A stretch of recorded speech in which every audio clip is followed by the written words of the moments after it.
अरे नहीं करनी यार बंजी जंपिंग। क्यों नहीं करना है यार? डर लगता है मुझे हाइट से। क्यों डर लगता है? क्यों का क्या मतलब है? लगता है डर। अरे ऐसे कैसे चलेगा यार? जिंदगी में अपने डर का सामना करना चाहिए। जिस भी चीज से डर लगता है ना उसका सामना करो। तू सब डर का सामना करता है। तुझे आग से डर लगता है? हाँ, एक बार कूद के देखना आग में। मरने से डर लगता है? तो यार एक बार मर के दिखा ना।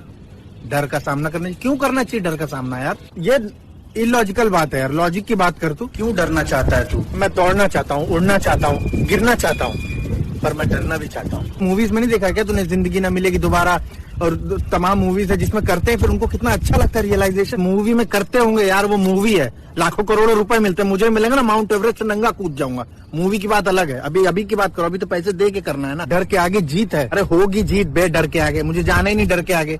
मुझे डर के पीछे रहना है हमेशा। डर के आगे जीत हो, रंजीत हो, अजीत हो, कोई भी हो। जैसे मान ले तू ये डर है, मैं ये चला पीछे।